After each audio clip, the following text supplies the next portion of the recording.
بسم اللہ الرحمن الرحیم۔ السلام علیکم۔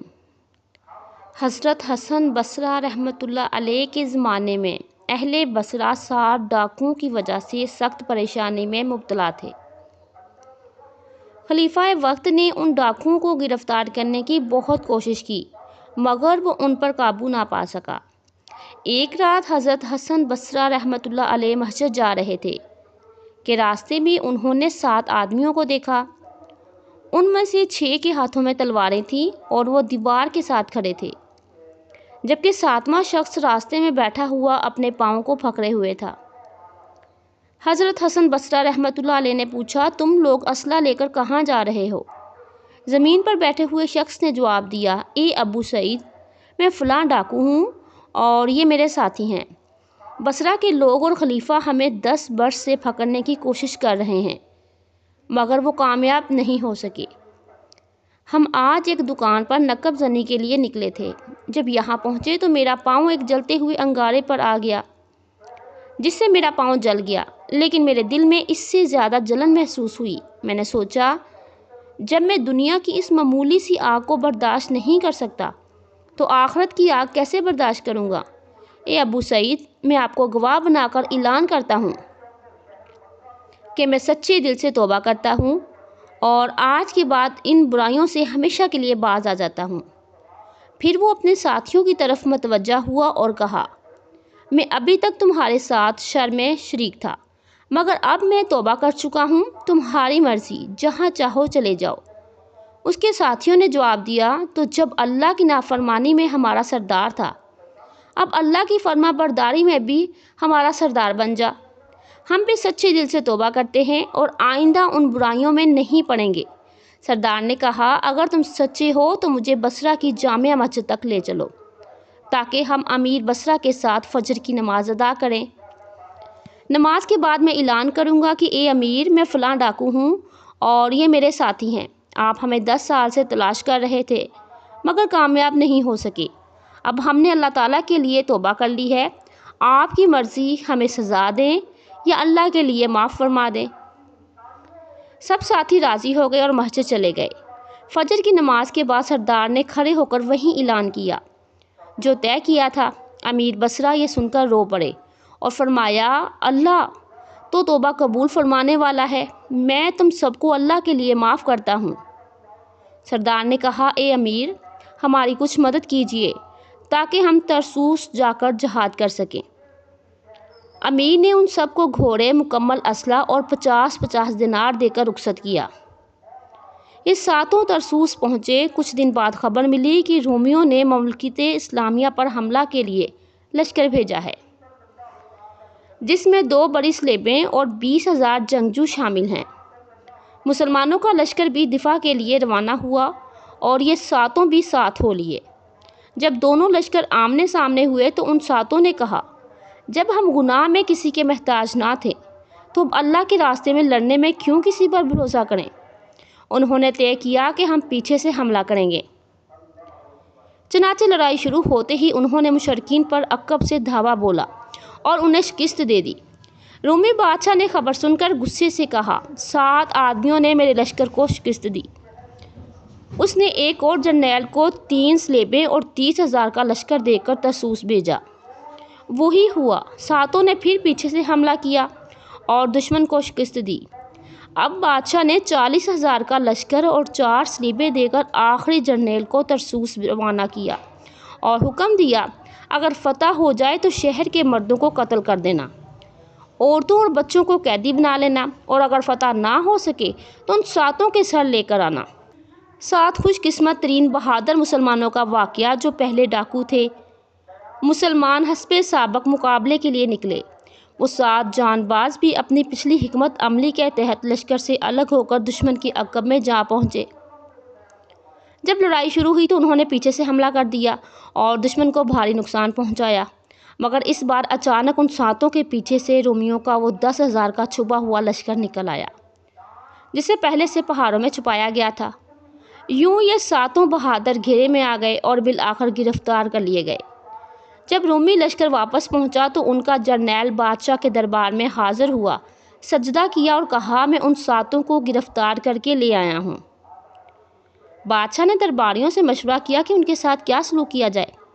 کسی نے مشورہ کیا کہ ان کے جسم کو درمیان سے کاٹ کر درختوں پر لٹک دیا جائے، کسی نے کہا کہ ان کی گردنیں اڑا دی جائیں، لیکن کچھ دانا جرنیلوں نے کہا انہیں قتل نہ کیا جائے بلکہ انہیں مال و دولت دے کر اپنا ہم مذہب بنا لیا جائے۔ جس طرح انہوں نے اپنی بہادری سے ہمیں ذلیل کیا، ویسے ہی اگر یہ عیسائی ہو جائیں تو اپنی بہادری سے ہمیں عزت بخشیں گے۔ بادشاہ کو یہ مشورہ پسند آیا۔ اس نے ان کے امیر سردار کو بلایا اور پوچھا، کیا یہ 6 افراد تیرے ساتھی ہیں؟ سردار نے جواب دیا، ہاں یہ میرے بھائی ہیں۔ بادشاہ نے کہا، میری کئی بیٹیاں ہیں، اگر تو ہمارا دین قبول کر لے تو میں تجھے اپنی ایک بیٹی کا شوہر بنا دوں گا، تجھے مال و دولت سے بھرے ہوئے 100 اونٹ دوں گا اور 100 بغات بھی عطا کروں گا۔ یہ سن کر وہ سردار رونے لگا اور کہا، مجھے نہ تیری بیٹی کی ضرورت ہے اور نہ ہی تیرے مال کی، میں ان چیزوں کی خاطر اپنے رب کے دین کو کبھی نہیں چھوڑ سکتا۔ بادشاہ نے سردار کو ایک طرف کر دیا اور باقی 6 ساتھیوں کو الگ الگ بلا کر وہی پیشکش کی، مگر ہر ایک نے یہی جواب دیا، ہم اسلام کو چھوڑنے کا تصور بھی نہیں کر سکتے۔ بادشاہ نے جرنیلوں سے کہا کہ ہماری چال ناکام ہو چکی ہے، اب کیا تدبیر کی جائے؟ ایک جرنیل نے مشورہ دیا، ایک دیگ میں تیل بھر کر نیچے آگ جلائی جائے، جب تیل جوش کھانے لگے تو ان میں سے ایک کو الٹا کر کے اس میں ڈال دیا جائے۔ ممکن ہے کہ 1-2 کے مرنے کے بعد باقیوں کے دلوں میں خوف بیٹھ جائے اور وہ اپنا دین چھوڑ دیں۔ چنانچہ ایک بڑی دیگ میں تیل بھرا گیا اور نیچے آگ روشن کی گئی۔ 7 قیدیوں کو صف میں بٹھایا گیا۔ ان کے سردار نے جیسے ہی اوپر نظر اٹھائی تو دیکھا کہ محل کی چھت پر 7 حسین لڑکیاں بیٹھی ہیں، جنہوں نے زرد رنگ کا خوبصورت لباس پہن رکھا ہے اور ہر ایک کے ہاتھ میں سبز رومال ہے۔ سردار نے دل میں سوچا، یہ ملعون بادشاہ ہمیں دین سے ہٹانے کے لیے جال بچھا چکا ہے۔ اوپر لڑکیوں کو بٹھایا ہے تاکہ ہم ان کے حسن میں مبتلا ہو جائیں، اور نیچے دیگ کا عذاب دکھا کر ہمیں اسلام سے پھیرنے کی کوشش کر رہا ہے۔ اس نے دل ہی دل میں دعا کی، اے اللہ میرے ساتھیوں کی نظریں ان لڑکیوں پر نہ پڑیں تاکہ وہ گمراہ نہ ہو جائیں۔ ادھر تیل جوش کھانے لگا۔ بادشاہ کے حکم پر 2 جرنیل آگے بڑھے اور ان 7 میں سے ایک کو اٹھا کر دیگ میں الٹا ڈال دیا۔ وہ جوان تیل میں گرتے ہی پکار اٹھا، میرے دوستو تم پر سلامتی ہو، گھبرانا مت، یہ تو تھوڑی دیر کی تکلیف ہے، جبکہ جہنم کا عذاب دائمی عذاب ہے۔ میں گواہی دیتا ہوں کہ اللہ تعالیٰ کے سوا کوئی معبود نہیں، اور میں گواہی دیتا ہوں کہ محمد صلی اللہ علیہ وآلہ وسلم اللہ کے رسول ہیں۔ 7 خوش قسمت ترین بہادر مسلمانوں کا واقعہ، جو پہلے ڈاکو تھے، جرنیلوں نے اسے کمر تک تیل میں ڈال دیا۔ اس کا یہ آدھا حصہ جل گیا۔ اوپر بیٹھی ہوئی 7 لڑکیوں میں سے ایک اڑتی ہوئی آئی اور دیگ میں داخل ہو گئی۔ اس نے سبز رومال میں کچھ ڈالا اور آسمان کی طرف اڑ گئی۔ امیر نے جب یہ دیکھا تو دل میں کہنے لگا کہ یہ لڑکیاں تو حور عین ہیں، بادشاہ کی بیٹیاں نہیں۔ عیسائیوں نے اس جلے ہوئے شخص کو دیگ سے نکال کر ان باقی 6 کے سامنے ڈال دیا۔ بادشاہ نے کہا، اگر تم نے اپنا دین چھوڑ کر عیسائیت قبول نہیں کی تو تم سب کو بھی اسی طرح قتل کر دوں گا، اور اگر تم نے میری بات مان لی تو پھر تمہارے لیے ہر طرح کا اعزاز و اکرام ہوگا۔ وہ کہنے لگے، تو ہمیں جلا کر مار یا تلواروں سے کاٹ، ہم اپنے دین کو نہیں چھوڑیں گے۔ بادشاہ نے ایک ایک کر کے باقی 6 میں سے 5 کو اسی دیگ میں جلا کر شہید کیا، اور ہر ایک کے ساتھ ایک ایک لڑکی دیگ میں داخل ہو کر سبز رومال میں کچھ ڈال کر آسمان پر جاتی رہی۔ اب صرف ایک لڑکی باقی تھی۔ اچانک وزیر اعظم آگے بڑھا اور بادشاہ سے کہنے لگا کہ یہ شخص مجھے دے دیجیے۔ بادشاہ نے پوچھا، تم اس کے ساتھ کیا کرو گے؟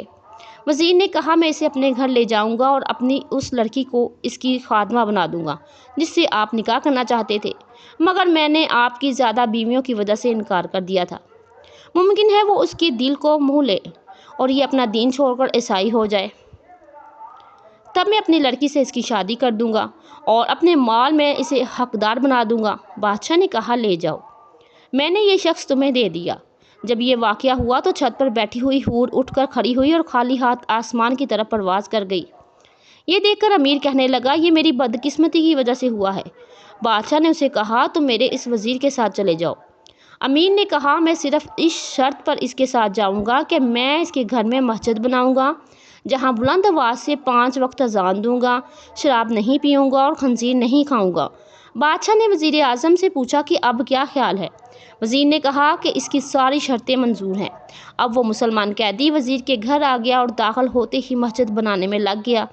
وزیر نے اپنی بیٹی سے کہا، میں نے عربوں میں اس سے زیادہ بہادر اور خوبصورت کوئی اور شخص نہیں دیکھا ہے۔ میں اسے بادشاہ کی سزائے موت سے چھڑا کر لایا ہوں۔ میں چاہتا ہوں کہ اگر یہ عیسائی ہو جائے تو میں تیری شادی اس کے ساتھ کر دوں اور اسے اپنا آدھا مال دے دوں۔ اب یہ ہمارے گھر میں رہے گا اور رات دن اس کا تمہارے علاوہ کوئی خادم نہیں ہوگا۔ لڑکی نے یہ ذمہ داری قبول کی اور وہ ہر دن رزق لباس اور طرح طرح کے زیور پہن کر آتی اور اس شخص کے سامنے اپنے جسم کی نمائش کرتی، مگر اس اللہ تعالیٰ کے بندے نے کوئی توجہ نہیں کی اور نہ کبھی اس لڑکی کو کوئی کام بتایا۔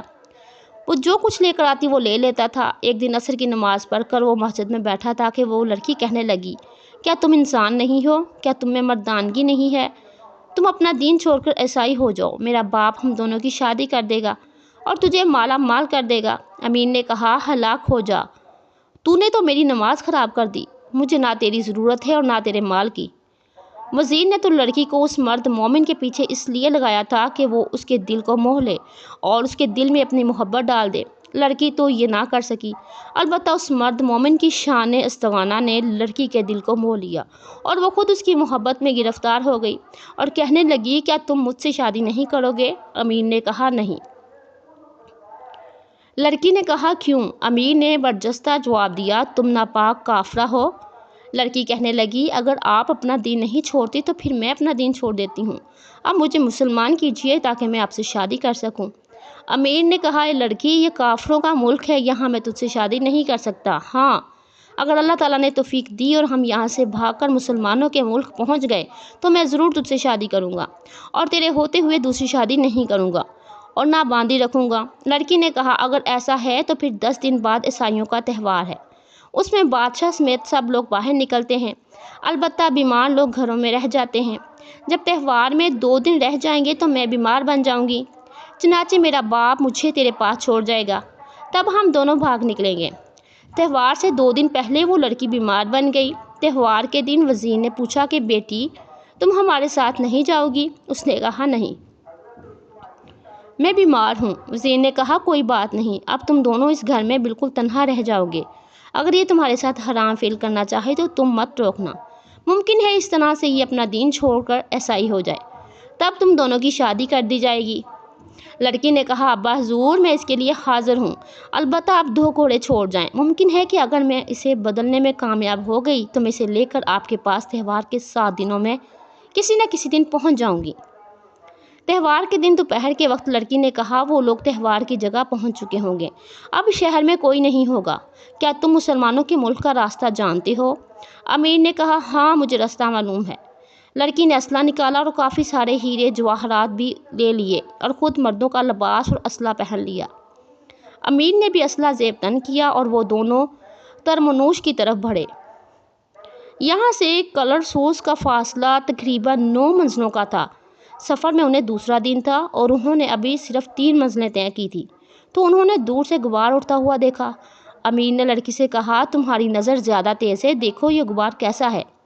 وہ کہنے لگی، مجھے 6 گھڑ سوار نظر آ رہے ہیں، ان کے نیچے اعلیٰ قسم کے گھوڑے ہیں۔ تھوڑی دیر میں وہ 6 گھڑ سوار ان دونوں کے پاس پہنچے۔ جب امیر نے انہیں دیکھا تو حیران رہ گیا، یہ اس کے وہ 6 شہید ساتھی تھے جنہیں بادشاہ نے جلا کر شہید کیا تھا۔ اس نے انہیں اور انہوں نے اسے پہچان لیا۔ امیر نے انہیں کہا، تمہیں تو بادشاہ نے شہید کر دیا تھا۔ وہ کہنے لگے، کیا تم نے قرآن نہیں پڑھا کہ ہر شہید زندہ ہوتا ہے اور صبح و شام اللہ تعالیٰ کی دی ہوئی روزی سے کھاتا پیتا ہے؟ امیر نے کہا کہ آپ لوگ کہاں جا رہے ہیں؟ کیا اپنے گھروں کی طرف؟ وہ کہنے لگے، ہمیں گھروں سے کیا، یہاں ان پہاڑوں میں اللہ تعالیٰ کے ایک ولی کا انتقال ہوا ہے، ہمیں اس کے دفن کی سعادت کے لیے منتخب فرمایا ہے، ہم اپنے ساتھ کفن اور جنت کی خوشبو لائے ہیں، اب ہم جا کر اسے غسل دیں گے، پھر کفنا کر قبر میں دفن کر کے واپس چلے جائیں گے۔ امیر نے انہیں کہا، تم لوگوں نے اللہ تعالیٰ سے شہادت مانگی تھی جو اللہ تعالیٰ نے تمہیں عطا فرما دی، جبکہ میں محروم رہا، حالانکہ میں تمہارا امیر تھا۔ یہ میرے ساتھی وزیر کی بیٹی ہے، اسلام اس کے دل میں گھر کر چکا ہے، یہ بھی میرے ساتھ بھاگ آئی ہے، تم لوگ دعاؤں کے ذریعے میری مدد کرو تاکہ اللہ تعالیٰ مجھے کلرسوس پہنچا دے۔ انہوں نے امیر کو یہ دعا کہلوائی اور غائب ہو گئے۔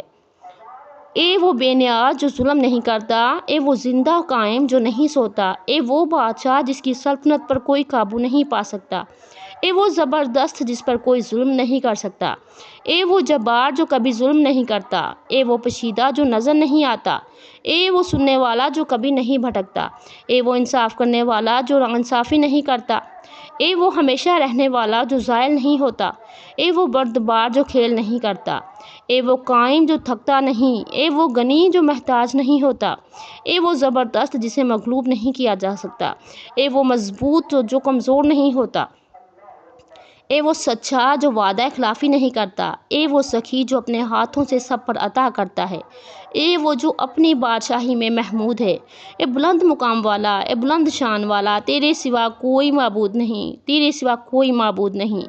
امین نے ابھی یہ دعا پڑھی ہی تھی کہ اس کی نظر ایک چرواہے پر پڑی تو چشمے سے پانی پی کر نماز کے لیے کھڑا ہو گیا۔ امین نے اس سے کہا، اے چرواہے، یہ کافروں کا ملک ہے، کیا تو ان کے درمیان کھلم کھلا نماز پڑھنے سے نہیں ڈرتا؟ چرواہے نے کہا، کیا تو پاگل ہو گیا ہے؟ اس علاقے میں کافروں کا کیا کام؟ امین نے کہا، کیا تو ملک روم میں نہیں ہے؟ چرواہے نے کہا، سامنے دیکھو، کیا تمہیں کلر سوس کی دیواریں نظر نہیں آ رہی؟ امین نے کہا، تو واقعی اس نے خود کو کلر سوس کے قریب پایا۔ وہاں پہنچتے ہی اس لڑکی کو اسلام کی تلقین کی، لڑکی نے اس چشمے پر غسل کیا اور وہ دونوں شہر میں داخل ہو گئے جہاں مسلمانوں نے ان کا استقبال کیا۔ وہاں ان دونوں کی شادی ہوئی اور اللہ تعالیٰ نے انہیں 7 بیٹے عطا فرمائے۔ سبحان اللہ۔ اللہ تعالیٰ ہم سب کو دین پر چلنے کی توفیق عطا فرمائے، آمین ثم آمین۔ محترم ناظرین، ویڈیو پسند آئے تو کامنٹ سیکشن میں ضرور بتائیے گا۔ اللہ تعالیٰ کی 99 ناموں میں سے ایک نام کامنٹ سیکشن میں ضرور ٹائپ کیجیے گا۔ ویڈیو کو لائک اور شیئر ضرور کیجیے گا، اور جو میرے چینل پر نئے ہیں وہ میرے چینل کو سبسکرائب کر لیجیے۔ اللہ حافظ۔